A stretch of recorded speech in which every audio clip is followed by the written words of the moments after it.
Debra Cohen. If I told you this woman is 70 years old tomorrow, I don't think you'd believe it. So, background history. Had a band in Boston, opened for Joan Jett and the Blackhearts. Toured with a band, got into some bad habits, made a turn. My goodness. At one point, she was going to be a nun. She went to Nashville, had another band there, won a contest, third place, still wasn't happy, created a Christian band, became a teacher with with children that needed a lot of discipline, developed PTSD. Fascinating background Deborah has, and now she's completely turned into a new direction. She has a new relationship with God. She still manages a band, but she wrote a book. She was Christian with that band, and now she's turned over to Judaism. But just an incredible pivot. Her viewpoint on discipline, fascinating. I did ask her if she made, she changed her mind in the last 4 to 6 weeks, and fascinating answer there as well. But just an incredible life landscape and how she has time for things and not time for others. It's a fascinating portrayal on someone. And the very first question I ask her is, are we the sum of our life experiences? Thanks for listening. Hi, I'm Joey Pinz, and here's my 45-second introduction. After starting my business in the 90s, I started developing poor habits of eating in my diet because of working way too much. Before you know it, I found myself 340 pounds. The doctor told me if I don't lose the weight, I'm not going to see my daughter graduate. Took the next 7 months, lost 130 pounds. People think there's some secret. Ask me, how'd you lose that weight? Like there's some secret. There is no secret. How'd I lose the weight? Just one word, discipline. I've had other successes in life, and I attribute them all to discipline. Now, I'm not the king of discipline, but I believe that it can help all of us. Friends, colleagues convinced me to start a podcast. The podcast mission: how do we better ourselves and society? I talk to interesting people in health, fitness, sport, wellness, business, technology, science, art, and culture. And I eventually ask them how discipline plays a role in their life. Podcast vision: growth through learning from others. Let's have some fun, Debra Cohen. Let's Thank you. do it. Yeah, Where thanks are for you your anyway? time. Where are you Oh, I'm in located? Tampa. You're in Florida, aren't you? Oh, okay. Yeah, Yes. yeah. I'm in Clearwater. Oh, there you go. How do you like that? Are we the sum of our life experiences, Deborah? Well, it depends on the date that you're adding. Mm. Yeah. So my answer today will be different from tomorrow because I'm always trying to be a better version of my future self. So what's your answer today? Today, am I the sum? Yes, I'm collectively the sum, but I'm nobody without unity of my brothers and sisters. Mm. How's that manifested? How's that represented? How is it manifested? Well, in the past tense, I would say, because, a lot of people my age, they talk in the past tense. Like I went to this 55 plus community for Thanksgiving, and I met this lady for the first time that is a baby boomer, and she's talking in the past tense. I'm like, she went on a roll, and I'm thinking, What about today? What Mm. about you today?" And she looked at me like, doe in the headlight look.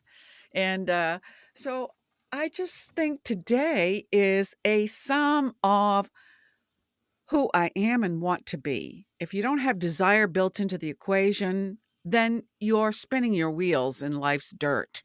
Hmm. So in the past tense, I was in unity with my tribe in the 80s as a 22-year-old chick in a Boston rock band. I loved my people.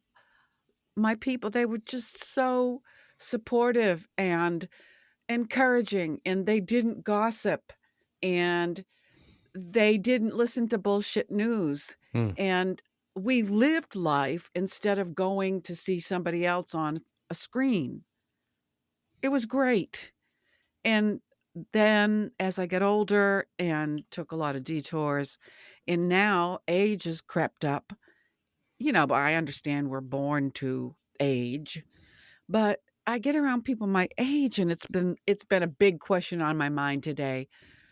What happened to those people that knew how to live life to the fullest and had a desire to learn more every day and wanted to talk about grounded spirituality and who their creator is and what matters and why you're here today. Why were you born? Instead of talking about blah, blah, blah, what's on the fake media and political hatred and blah, Hmm. yuck.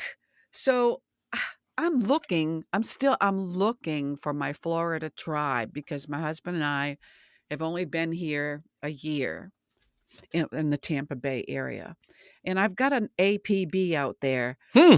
You know, if you dig this guy, Joey Weisenberg, he's my he's got a band that the expression to die for is really not a good expression, but he's got the band I would like to have now that I'm no longer 22, a new and improved band because I have wisdom acquired through the years. If you dig this guy, Joey Weisenberg, please contact me to get this band going in the Clearwater area. Let's Hmm. do it. Let's do it. Let's write songs about God. Not Bible thumpers, but you know, it's a book of instruction. Like your show, Joey, is about discipline. Hmm. And if you don't have discipline in the equation of your life, you're just you miss the mark. Hmm. Let's go back to the 80s for a moment. You mentioned you were in a band in Boston. I'm from the Northeast originally, and you opened for Joan Jett at one point. Perhaps the pinnacle of your success there. Yes, yes, yes, yes, yes. You still remember her sneakers? She was cool Oh, as hell. oh, yes, yes. She was a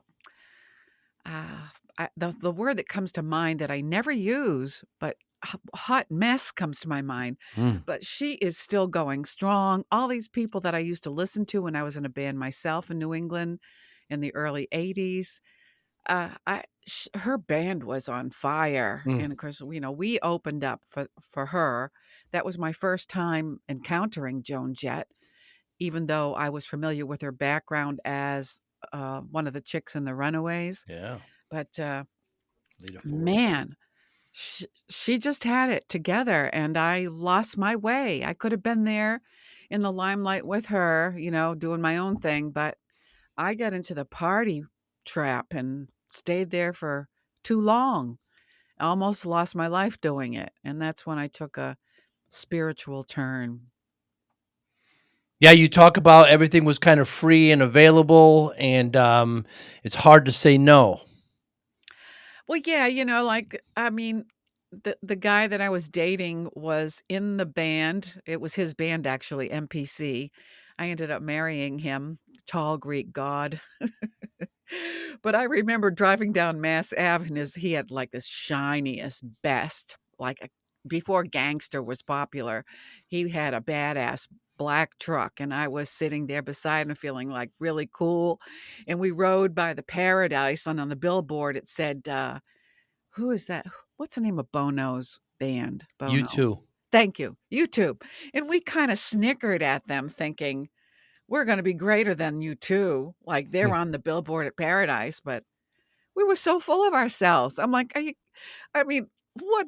We didn't have a clue. I mean, yeah, okay. So, MPC knew the best, hottest DJ in Boston, Mark Parento with WBCN, and we had Boston nights on the radio, so we're like, "Oh, yeah, we're great."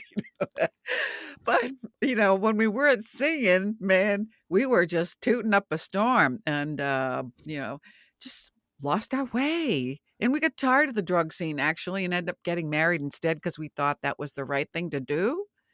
So at 28, I got married, to him, and we bought 19 acres of land in New Hampshire where nature lies, just to be in the midst of the mountains and looking over Newfound Lake at the beauty. When we built a house together, it was supposed to be a dream come true, but you know, I don't know. He was so nice to me before we got married. I mean, I remember him taking me shopping to these like real expensive stores, and he'd sit there with his legs crossed, his olive complected long legs and his raven black hair, and I'd come out wearing different dresses and I'd say, "Is this good?"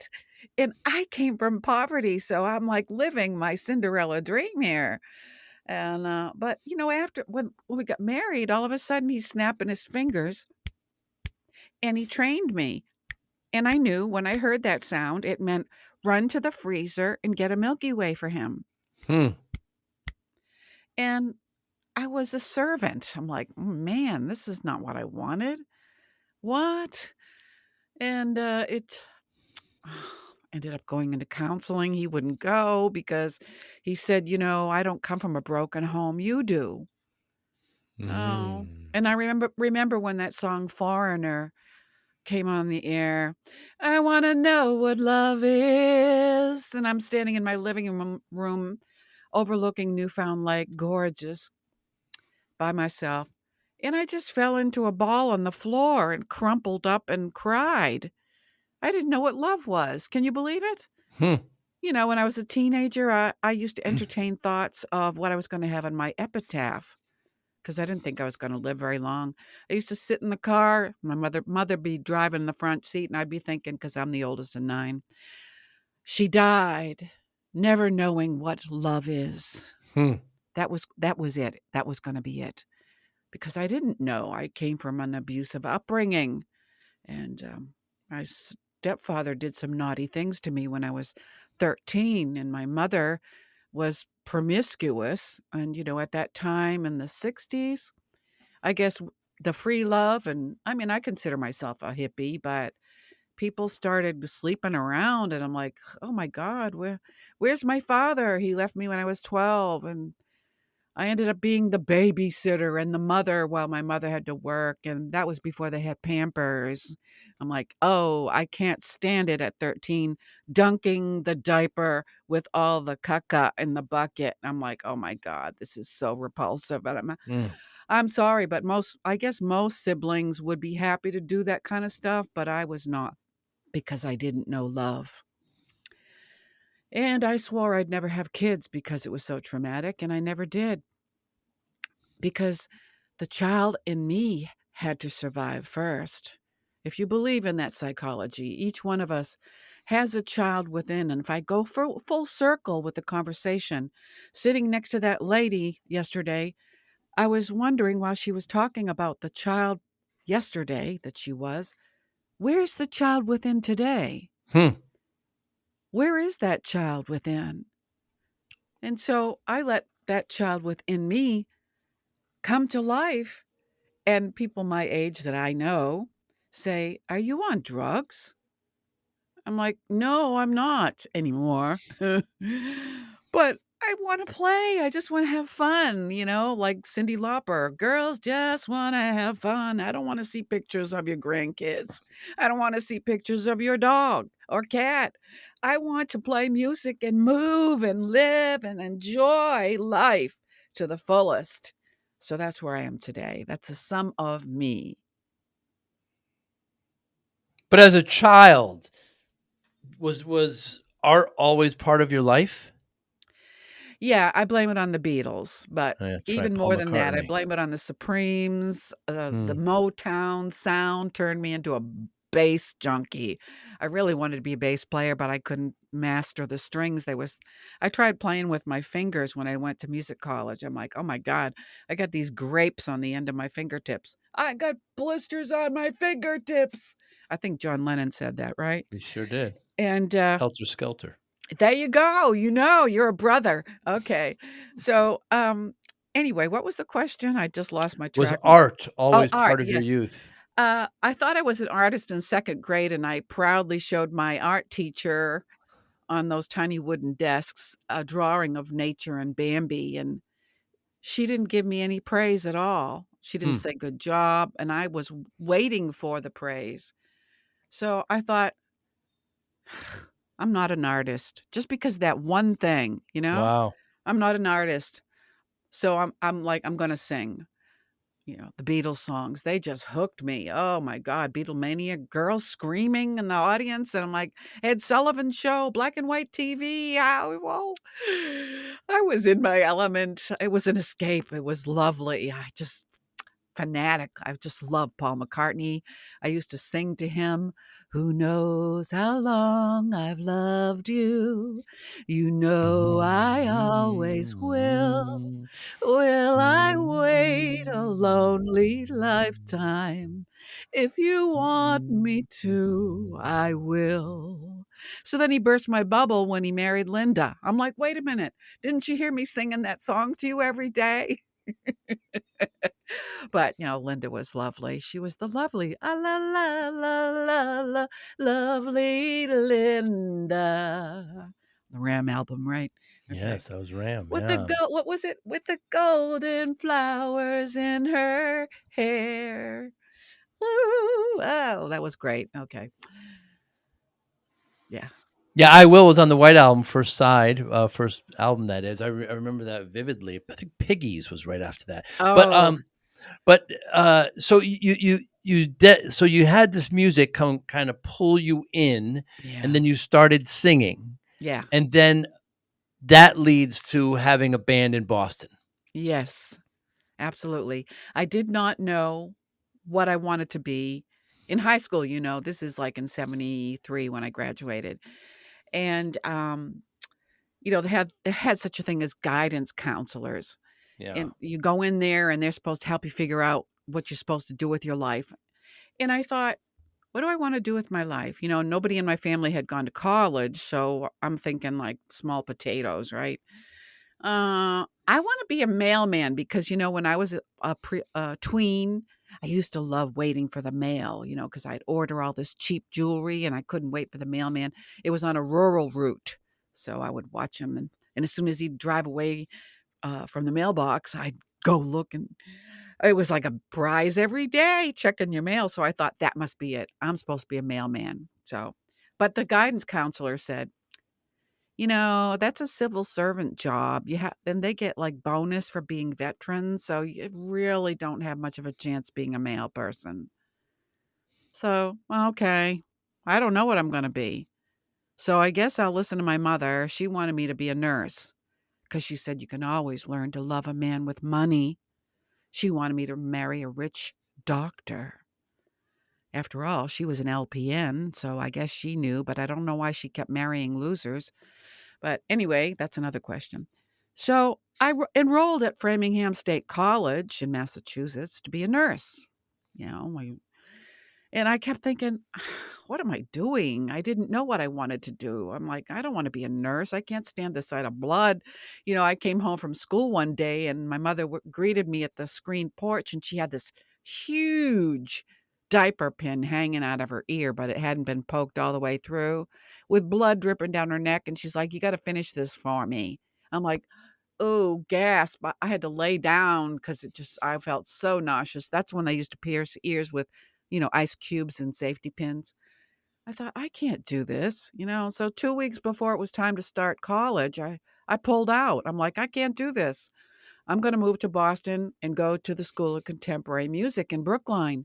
Oh, my mother was not happy with me, but I had to be who I am. And so I got into the learning how to play with my Les Paul, and I learned how to play the chord progression 1-4-5, which is basic blues. And then Terry, the teacher, she got into teaching music theory, and I'm like, I don't get this. Trying to read two different clefs at the same time, the bass and treble, my mind doesn't work that way. And, I couldn't get the music theory class, so I'm thinking, I'm gonna drop out of this college because I don't get it. I didn't realize at the time I had dyslexia. I tried playing piano, and you're supposed to have the left hand on the bass clef. All of a sudden, I'm playing treble notes on the left hand. I'm like, my teacher finally figured it out. She said, "You have dyslexia." Hmm. Oh, okay. So at that time, there wasn't much help for us people, being left-handed to boot. So I dropped out and I joined a band and oh, it was so great to be able to play rock chords, bar chords, like your index finger covers the whole neck of the guitar. I mean, not the wimpy folk chords with what do they call capo? No, none of that. With the Joan Jett style rock chords. Yeah, I was proud of that. Power Yeah. chords. Yeah, yeah, that's it. I mean, come on. If you play rock, there's none of this mamby-pamby like folk chords, you play bar chords. So anyway, I got into the Boston scene and yeah, I auditioned. Boston After Dark was at the paper. It was a great newspaper for musicians because they'd have all the bands looking for band members. And that's how I auditioned for MPC's band and joined and toured New England. And that's where I started my music career. Hmm. But tell me about the time where you wanted to take a turn and you were considering becoming a nun and you went and interviewed with a priest. Yeah, well, after my drug overdose, and I cried out to God, "Would you please let me live?" I was desperate. I mean, I didn't talk to God. I was brought up Catholic, and we know about God maybe, Mm, but we don't know God in a personal relationship. Like to listen to that still small voice. That's not taught in Catholicism, at mm. least pre-Vatican II. It's not. And so I thought, I promised God I would serve him if he let me live. So, what does that look like? I have no idea. Okay, I'm going to read the Bible first because, that's from God. I never read it really. I just put it on my coffee table and it looked nice collecting dust. That's what a lot of people do. Or I had the novena statue and we signed up for it and passed it around to people and it was supposed to give you extra blessings. But I thought, I'm gonna go find out about Jesus because that's the main person in Catholicism, and went to Jerusalem Institute and studied the Gospels, and I found out that Jesus is a Jew. I'm like, "Wait a minute. How did I miss that?" And it put me on a quest for searching spiritually. I'm like, What is it with these doctrines that change God's word? What is this? I don't understand this. So anyway, I came back, of course, wanting to learn the Torah in Christian churches. And they're like, no, you don't learn the Torah because Jesus came to fulfill the law. We're no longer under it. I'm thinking, okay, so like Jesus taught the Torah because he was a Jewish rabbi, but we don't follow the Torah that he taught? I don't get that. I don't get that. Okay, so I decided to, like, pursue the corporate world for a while because I thought that would make me happy, and I became a postmaster on an island in Maine in 1990, but before that, right before they offered me the job, I was thinking, alls I wanna do is talk about God now, and I've had to lose my tribe that were my rock and roll friends because they don't wanna talk about God or Jesus, like, "Come on, get out of here."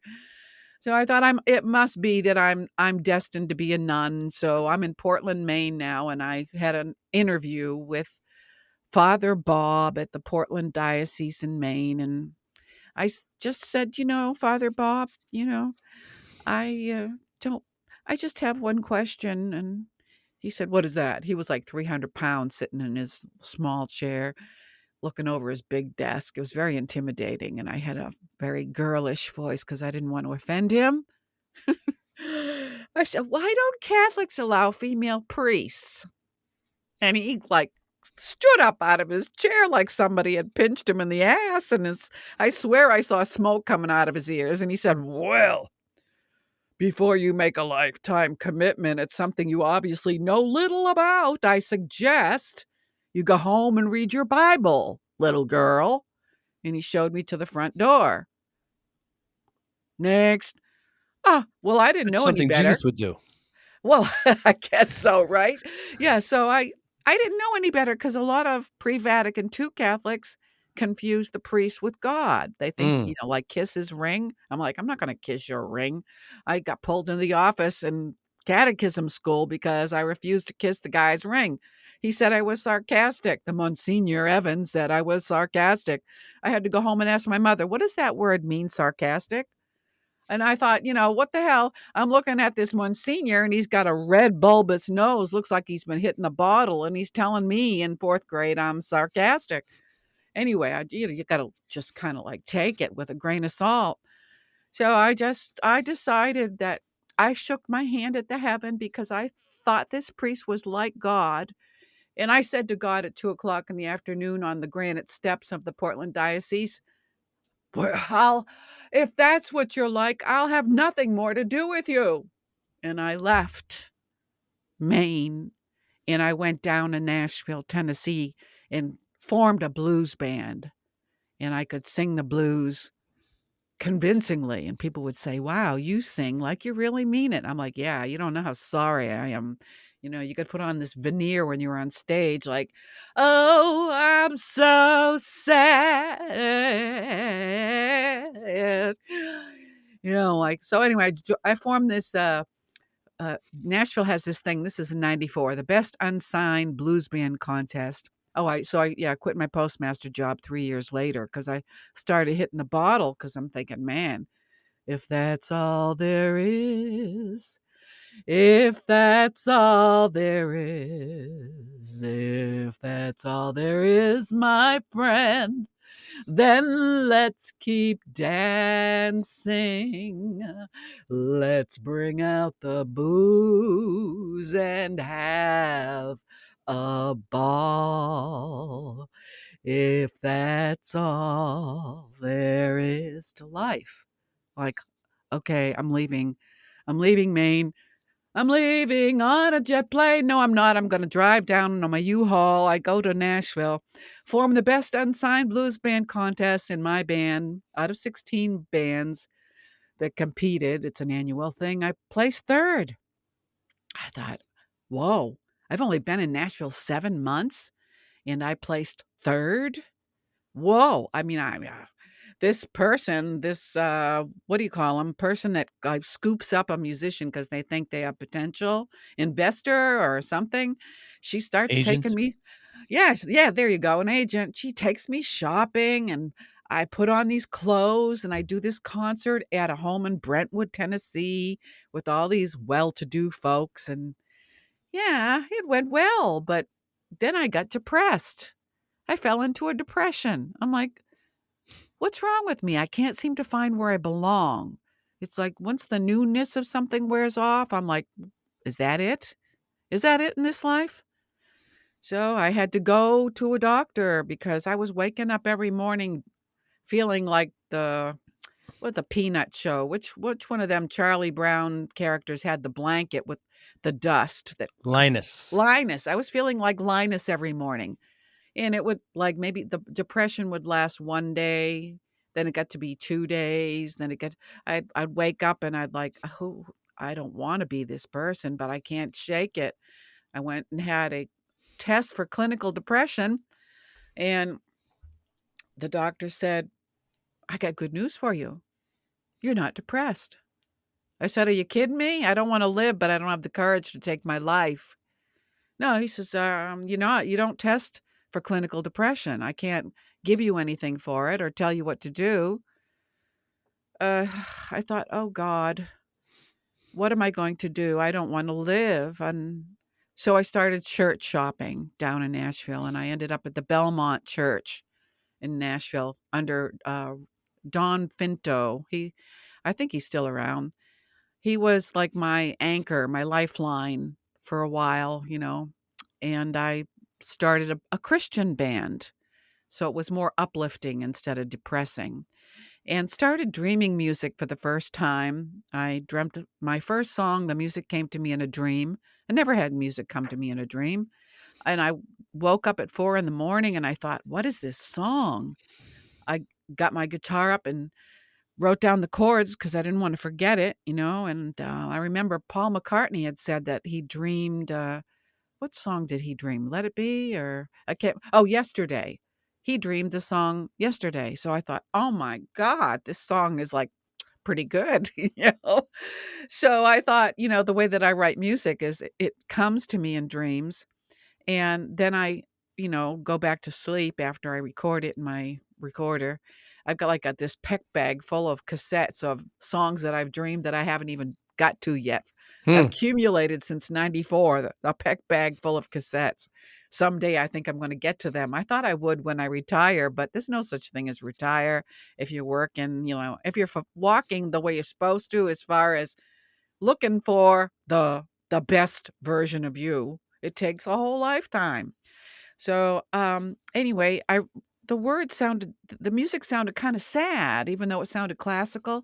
So it ended up being my song on my first Christian album, My Tainted Heart. And I thought it would go places. And the album drew some attention, record label attention. And I had an interview with an A&R guy. I'm like, oh my God, this is finally happening. I'm not depressed anymore. And I had an interview with this guy, and he's, kind of like not real like Southern, y'all, come on in, y'all. It wasn't that. It was very formal. And it was just a small office, and he was like talking to me with a sideways profile. He didn't look me in the eye at all until I asked a question. I asked too many. I asked the questions that make people pay attention. Not on purpose. It's just really what I'm asking. No ulterior motive. I'm just asking. So he's looking at me sideways, and he's flipping his finger through the Rolodex. And he has heard my album. It's not available anymore because I'm not a Christian anymore. So anyway, he's going, what about Twyla Paris? I'm like, what do you mean? What about Twyla Paris? I'm thinking, he just heard my album. I'm singing, and he's asking me, what about Twyla Paris? What do you mean? What about Twyla Paris? He says, like we're going to pitch your music to somebody that's popular right now. I'm like, no, she's too wimpy. She plays those folk chords. Okay, so he says, what about Margaret Becker? Now she was a rock chick, but I was thinking more like along the lines of Ashley Cleveland, because, I really aspired to be a singer like her. I'm like, Margaret Becker. I said, well, what's wrong with me singing the music? And so he says, it takes years. There's no such thing as an overnight sensation. It takes years of grooming, And I said, well, here I am. Here I am, signed, sealed, delivered. I'm yours. I just left my job as a postmaster to come down here. I'm committed. And then he turned his seat a quarter turn. He looked at me. He said, no, most people get signed when they're 22-ish years old, and that takes a while, But you're too old. Oh, he stabbed me in the heart when he said that. I was trying to hide my age. At that time, I was in my 40s. I'm like, I believed him hook, line, and sinker, just like the art teacher. I believed that I was not an artist just because of her response. And I believe what he said. I'm never going to get signed. So I started packing my Nashville bags. Instead of being like Michael Jordan, who said he was told in high school that he wasn't good enough to play basketball, but he didn't believe that person. He went on to show them that he believed in himself. I did not. I believed them. I believed those people, the naysayers, the ones that say you can't, the ones that are surrounding me. And I packed my bags. I thought, now what the hell am I going to do? I blew it. I missed my dream. There was a song by the Ponytails called Born Too Late to Have a Chance to Win Your Love. So I'm born too late. I blew it. What can I do at 40 years old to like salvage my dropout music diploma that I didn't get? I know I'll be a teacher, a school teacher, because they take old people for school teachers. So I went to Tennessee Tech University in 2003, salvaged my credits as a musician, and graduated at 50 years old as a school teacher, 2005. Spent the next 10 years with the day job, the dreaded day job. And ended up with PTSD triggers because, I had PTSD trauma from childhood. But these kids were different than I was in the 70s. In the 70s, if you were walking down the hall, there's Mr. Wilcox standing outside of his classroom waiting to find some teenager that's chewing gum in the hallway. And I got a pink demerit for chewing gum in the hallway. So I thought these kids are going to have that kind of fear of authority. So here I am in 2005 in Georgia teaching English as a second language. And now, class, where's your homework? And I asked Johnny, he's sitting there slouched in his chair, and he's got like a rosary hanging around his neck. And I thought to myself, wow, isn't he so holy? He's wearing the rosary around his neck. Wait a minute. The priest didn't wear it around their neck. What's this mean? I don't understand this. Johnny, I picked on him for turning in your homework because I thought he was holy. Johnny, where's your homework? He said, I didn't do your fucking F you. I'm like, holy guacamole. I can't believe he said that to me. I was mortified. I stood there, what felt like the longest moment of embarrassment. And all these 35 kids are looking at me, waiting for me to react. I'm like, don't let them see how shocked you are, or they'll take over the classroom. Oh my God. I had to hide it. I said, well, okay, next. And just made believe I didn't even deal. And I thought, you know what?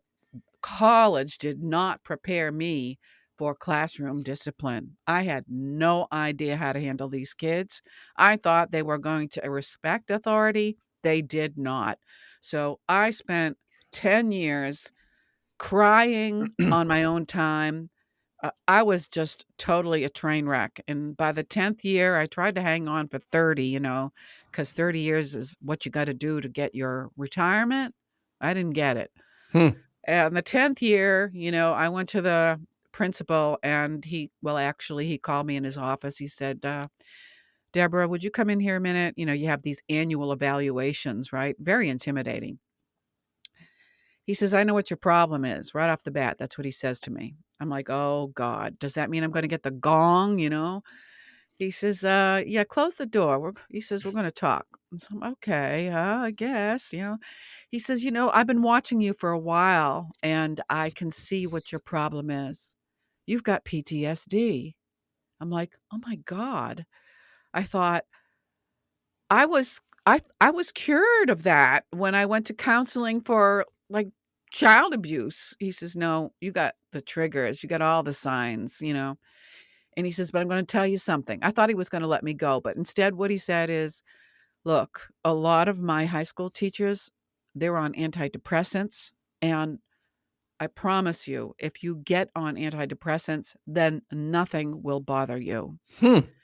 And when he said that to me, I thought, I'm not going to take drugs to keep my job. It doesn't mean that much to me. I mean, yeah, I'm at a crucial point in my life at 60. What am I going to do next? Because I'm not going to keep this job. But I couldn't take the drugs to keep my job, so I left.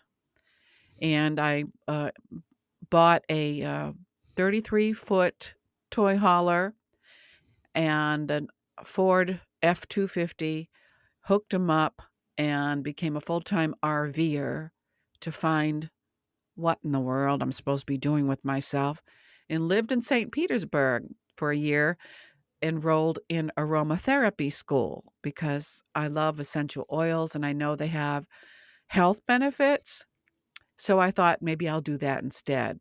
And after all of the training for that, I discovered I didn't want to do that either because you have Hmm. to take this lengthy medical history, which involves people sitting there, complaining about their aches and pains.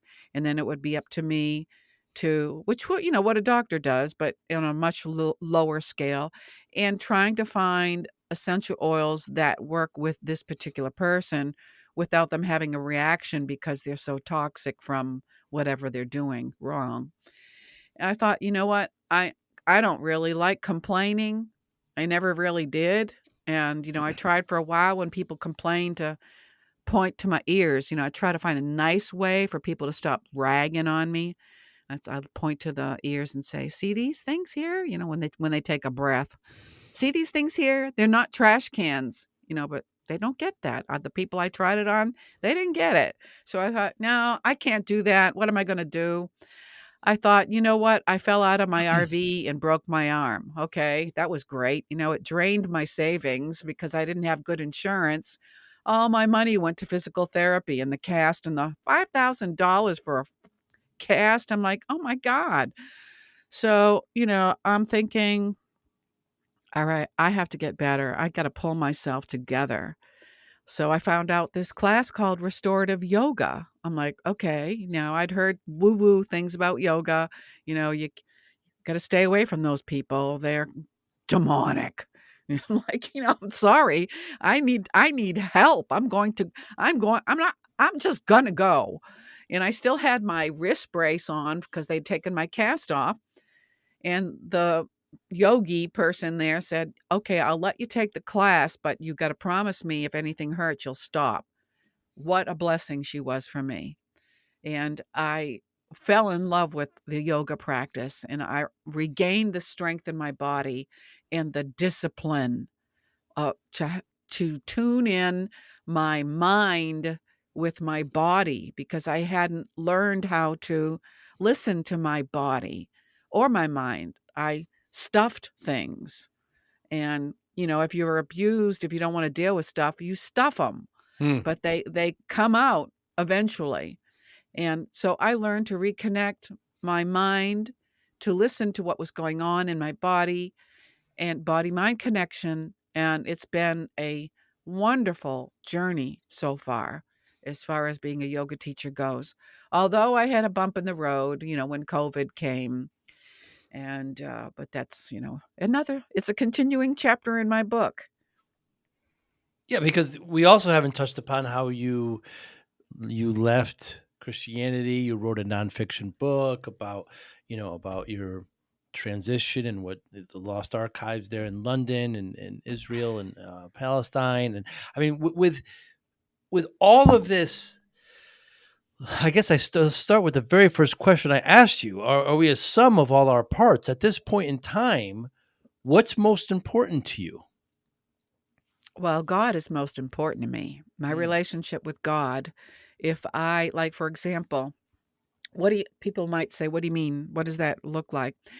Well, like, for example, I I enrolled in this, well, actually, I was asked to be in this beauty contest, and I thought I would do it for my 70th birthday, which is tomorrow. I'll be 70 tomorrow. So I Wow. thought this would be a hoot. This is a, Fab Over 40 beauty contest. They sent me an invitation to compete. And so I thought, yeah, it's for a good cause, for National Breast Cancer Foundation. And so when I competed, I was gung ho like I am with everything else. I put my heart and soul into it and had a good time, and it actually gave me some ambition to try to get back in shape, because I've been having a lot of stalls trying to lose this weight that I packed on during COVID. So it gave me the ambition, the nugget, whatever. It was something that came across my path that I needed when I was trying to get out of my funk. So, like, in the beauty contest, I placed in the semifinals. I was chosen for the top 15, the top 10, the top 5. And then all of a sudden, I felt God distancing himself from me. Hmm. And so this is what I'm saying. I had to pay attention to that peace that you get from spending time with God, reading his word, praying. Singing is a big part of it. If you're not singing to God, you're missing the depth of what it could be to be in his presence. In Hebrew, they call it the Shekhinah. So, and Christians call it the Holy Spirit. But when I felt him pull away, and, don't get offended if I say him, I understand the female aspect of God is the Shekhinah. The Holy Spirit is feminine. But, I call, it's Avinu Malchenu, the Father. When I felt him pulling away from me, I thought, you know what? I can't continue with this beauty contest because um, I feel like I'm going in the wrong direction now. I don't know why I only had to go that far in it, and I pulled out because it's more important to me that I'm in God's perfect will, the discipline of making choices to be in His will or what you want only. It's nice when what you want is what He wants, but He also says, "My plans are not your plans." He laughs at our plans. So, sometimes when you're following God, you become a nomad in Hmm. this world. The nomadic spirit. You don't stay in one place for too long. Like I told my husband, I have a desire to move to Israel, and he thinks that where we're living right now is the last stop. He's not interested. He thought about making aliyah, but after meeting with the local rabbi, he decided he's not interested in pursuing it. So, he made a choice to stay put, and that's what he chose. But in me is the drive to keep going, to want to do more, to explore life more, to find out what I am tomorrow. I'm not the same person I was before. What I'm saying is I was a rock chick and I took drugs. I'm not that person anymore. I am who I am today, the sum of all my parts. I don't give up who I was as a rock chick. That part of me is still very much alive, and you can hear it in my music, but I write multi-genre music because we're like all of us, we're like diamonds in the rough, and every facet is a different part of who you are. We're not one-dimensional creatures. There's a lot of parts to us, but some people, because of the way they were brought up, parents, and my grandparents, they worked at the shoe factory. My grandfather, that's all he was. He was a provider. He was a husband, a father, and a shoe factory guy. That was about the extent of it. But there's so much more. And, that's why I just don't want to ever get to the end of my road and say, I wonder what would have happened if I did that. Hmm. I don't want to say that to myself at the end of the road. I want to say I lived a full life. I made a difference. I made this world, I contributed. I made it a better place. Deborah, is there anything in the last recent history, month or so? You're just about to turn 70, but is there anything in the last month or so that you've changed your mind on? Yeah, there is. And I have to try to remember what it was. I remember having the conversation with my husband. Like, I no longer think this, but it's a thinking thing when you realize, I'm trying to remember because my husband and I read Proverbs every morning, and we read it out loud together. And so the proverb that we read this morning is, "Those who forsake instruction praise the wicked, but those who heed instruction fight them." And I'm like, okay, fight them. So I guess to answer your question, what is the definition of peace? I thought peace was like Ringo Starr, just flip those fingers up and peace, man, love and peace and all that jazz. But wait a minute, that's part of it. But wait a minute, I just read Mishle 28 Proverbs, and it says, "Those who heed instruction fight them, fight the wicked." Who's the wicked? Huh? Well, I could tell you who I think the wicked is: Hamas and Hezbollah, and those that want to destroy the Jews, Hitler, and those that march on campus. They're so led astray by those leaders that are masters of twisting the truth and making evil have the appearance of good. And don't you know that in the Bible, the Christian Bible, it says in the end times, the things that are evil will have the appearance of good. So there's something in every religion that has a piece of what is the whole of the world.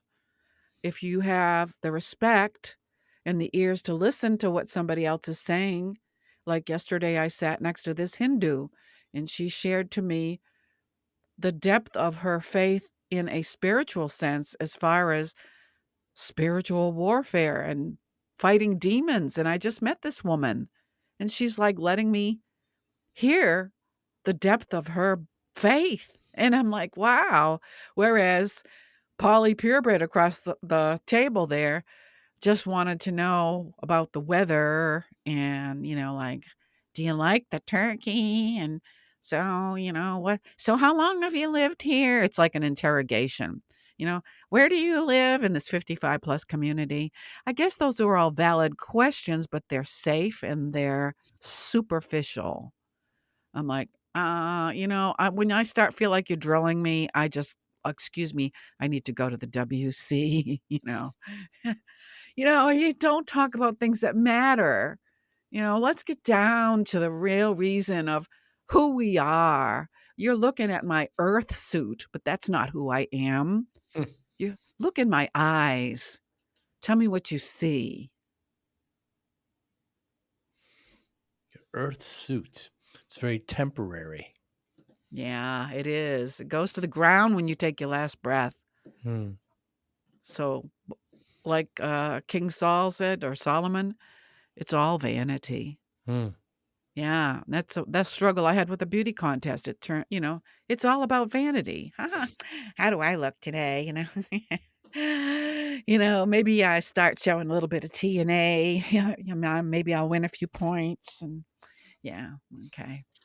You remember when singers in the 60s used to like the women dress covered up? They didn't have any cleavage showing or any crack in the rear end.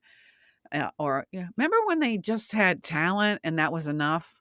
Tina Turner Yeah. never showed anything? Well, she did. Yeah, she's an exception. She's a hot chick, and somehow she was able to pull it off.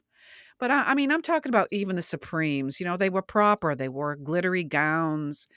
You know, people that it seems like we've evolved or devolved, and the more flesh that you can show, like I saw this Deborah ad on. Harry?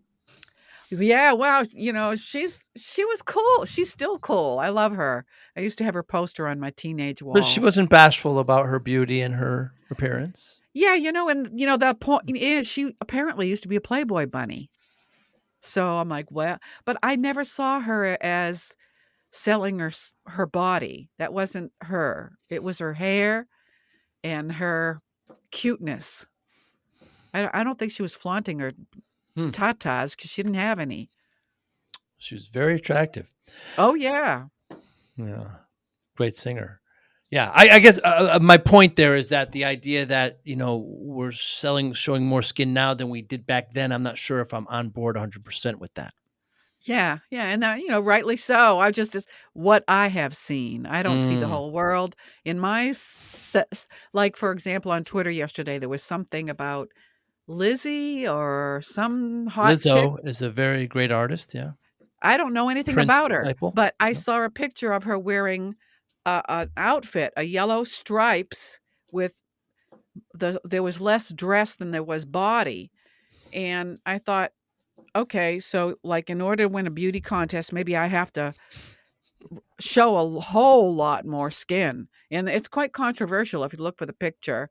I'm like, who the hell is Lizzo? I never heard of her, but I saw, man, I mean, she's a big chick. What we call it size inclusive in the fitness world, because we don't want to offend people like me that used to be called pleasingly plump, but that's not very pleasing, believe me.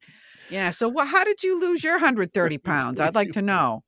Well, so, I started my business in the 90s and I was working way too hard, Deborah, and I was not paying attention to myself. You're not unfamiliar with this. And before you know it, I got up to 340 pounds. I wasn't exercising as much as I was. And the doctor's staring me in the face and she says, if you don't lose this weight, you're not going to see your daughter graduate. My daughter was just born. So it scared me. So I'm driving home upset with no one but myself. This is my own pie hole. I did this. So I spent the next 6, 7 months, lost 130 pounds, and you can't look at it as a finishing line. It's lifelong changes. And when I tell this story, people, Deborah, they see me, they want to say, oh, what's your secret? What's your secret? And there's no secret. Discipline. That's how I lost it. I got willpower. I got routine. I got some other elements, put them all together. And that's how I did it. Now, I wonder with this incredible breadth of your life, how does discipline play a role in your life right now, Deborah?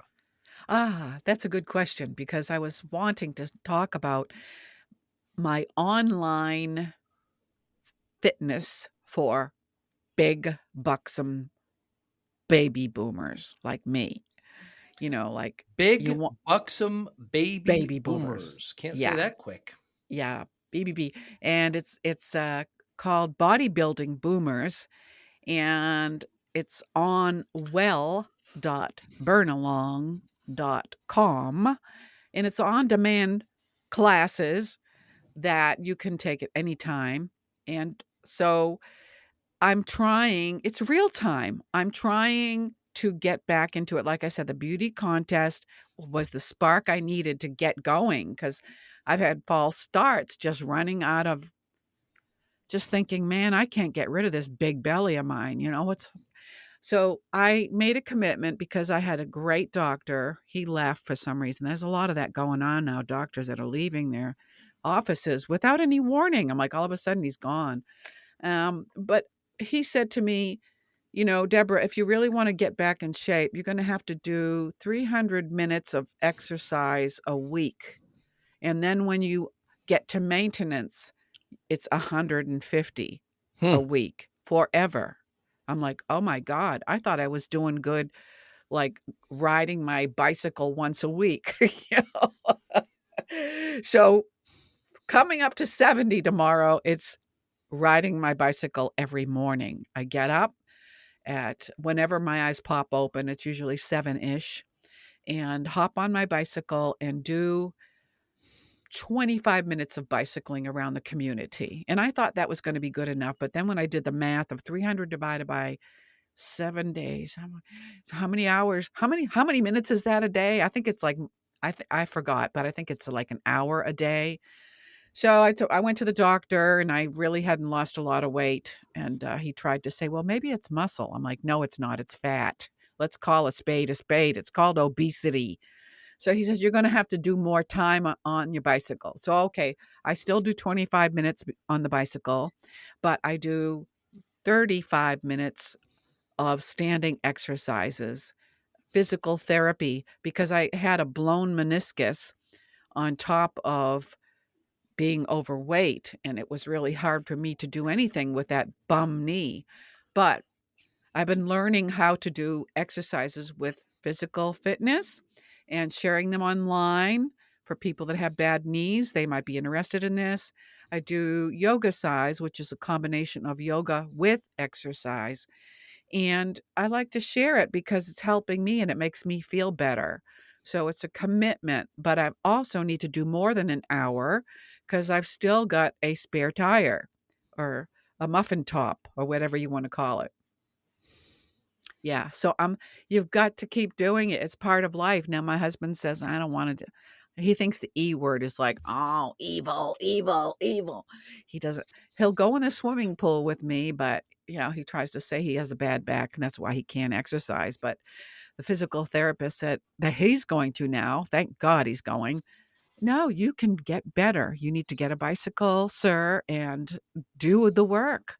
So it's the work. You have to work at being your best physically, mentally, spiritually, emotionally. It's the sum of the whole package. Yeah, it's interesting to me, Deborah, how discussion about losing weight was only purely exercise. Why is there discussion about nutrition? I mean, we exercise to get healthy, but losing weight is mostly about what we're putting in our body, nutrition. Yes, you're absolutely right. So what do you use for nutrition? Well, I mean, I try to watch calories, but The whole idea that we have to exercise to lose weight, I'm not an advocate of that. I think we exercise to get healthy, and then while we're healthy, we tend to eat less or eat better. Ah, you mean there's more to the equation than More just exercise. certainly. Oh, goodness gracious, and you know what? The doctor has told me, another doctor told me, it's about like, I thought it was my thyroid, right? So I had my thyroid checked because, if you got a low thyroid, well, it was hypoglycemia, then, your metabolism is slow when you get older. So I had my thyroid checked. Oh, well, it's not your thyroid. Okay, shoot. I guess what it's called now is portion control. Oh, no. You mean I have to cut my portions in half? And you know what? I never had a TV when before I was married. I got married at 62. And my husband's like, boob tube, every night got to watch TV. I'm like, oh my God, that's part of how I got so fat, sitting there and then start grazing on That's popcorn. right. and That's right. and it's insidious the way the belly gets bigger, and all Mhm. of a sudden 8 years later, here I am with this pudgy am. But how do you sit down and watch TV at night without grazing? That's my question to you. You don't sit down. You do why watch TV at night? Can you do some sit-ups while you're doing it? Can you stretch while you're doing it? Can you drink a lot of water that will curb what you eat? I mean, there's little kind of these micro things you can do, Yeah. but losing weight is about nutrition. And then portion control is one thing, but are you avoiding seed oils? Are you what does your body reject? And there's just the American nutrition is just horrible. Oh, it So is. you really have to look at ingredients and do a deep dive on what's affecting you and supplements and things like and sleep. There's lots of factors there. So getting back to discipline, Deborah. So you look at it now more of forcing yourself to do something you don't want to do, which is exercise. Well, actually, at first, I didn't want to do it. Ah, At first, because I had to pull myself out of bed early while my husband's still in bed and get out there and don't feel like doing it. But guess what? When the endorphins kicked in and I started feeling better and had more energy after exercising, it became yes. a great way to start my day. Exactly. It Your body totally, rewards you. Your body rewards you yes, when you exercise. It wants it. totally Yeah. different. Yeah. The way that I wake up first thing is not the way I feel after I do bicycle and exercise. So I do it with enthusiasm now instead of with drudgery. Yes. Hmm. So I need to keep going, and like you said, nutrition is part of it. I'm working on portion control. I'm on a Mediterranean diet. Ah, I don't I wonderful. don't I don't eat any sugar, No no processed processed. foods. No. Great. Whole No processed foods, foods. Yep, everything olive is oils, yes, greens. yes, absolutely. Fantastic. But my Fantastic. prayer is for me this morning, it actually was, not knowing we were going to talk about this, but I said, Lord, would you please help me get to the point where I see more of my plate than my food Ah, on. ah. Use Yeah. smaller plates. Yeah. Yeah, yeah, yeah. What motivates you now, Deborah? uh just pleasing God, being Mm. close to God and pleasing my husband, making sure he's taken care of, and just have a desire to get that Joey Weisenberg band together. All these dreams of getting people together that want to, some people would call it Zen, when you're in the zone, when you're in the flow, when you're all together in the groove. I've had a very few experiences when I was in a rock band where every musician was on the beat and there was just this vibe of oneness, and it's such a good feeling. So I would like to be able to have that again with the kind of music that I want to do, which is, praise, yay, God, with, just praising God, just being in the spirit of things and realizing that music, people singing music, which I have this singing circle now that I just created called Soul Sing, where people come together in a singing circle and learn songs together and learn the importance of breath work. Mm. So I'm going to get trained by the American Lung Association to become a facilitator of helping people with COPD, helping people with asthma, with PTSD, to learn how to breathe and how it can make your quality of life better. So, doing good, finding your place doing good. Mm. So, given that motivation, Deborah, how do you measure success? Well, I would like to measure success by being able to pay my bills. Mm. That would be like the ultimate reward. And I've had money. I was married to a rich man, and that wasn't enough. MPC had a lot of money. That wasn't enough. My mother said I could always learn to love a man with money. No, that wasn't it. That wasn't it.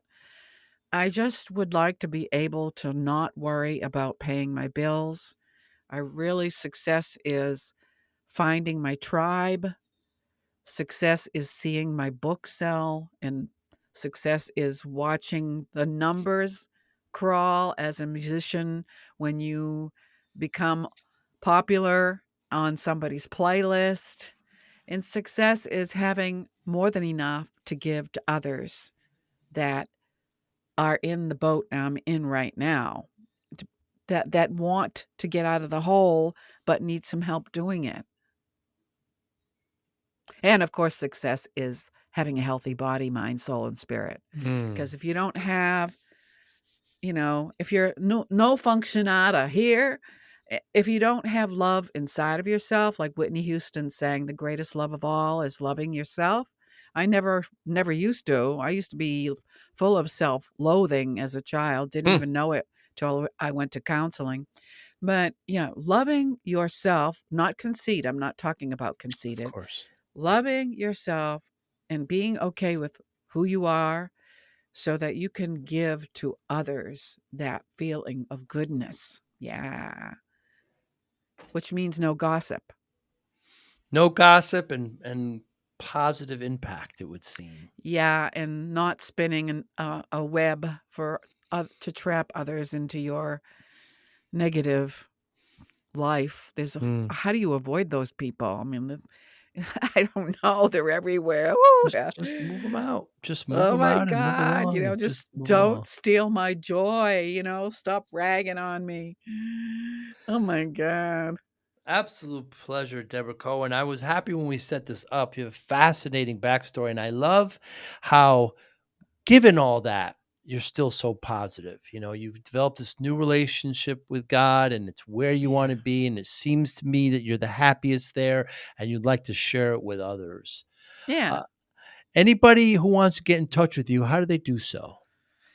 Okay, well, they can go to my website, Debra, Debra, Cohen, Cohen, music,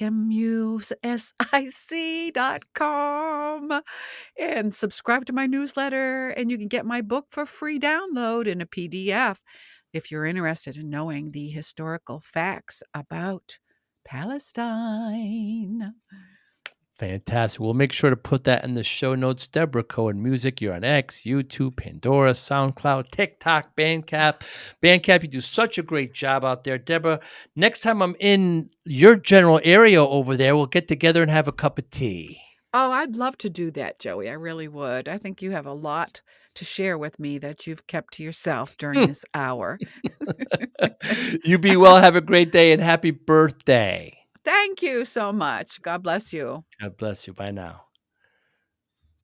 Thank you for listening and or viewing Joey Pinz Discipline Conversations. Please share this episode with one or two of your friends who you think may benefit from the episode. Our website, www.joeypins.com. There you'll find lots of resources and you could join our mailing list. Please follow us on all our social media, Instagram, Twitter, and Facebook. Podcast information, the video version of our podcast is on YouTube. Please subscribe. Audio is on all major podcasting platforms. Please follow them. And if you like it, please consider giving 5-star rating. Would really appreciate that. Thank you again for listening or watching Joey Pinz Discipline Conversations.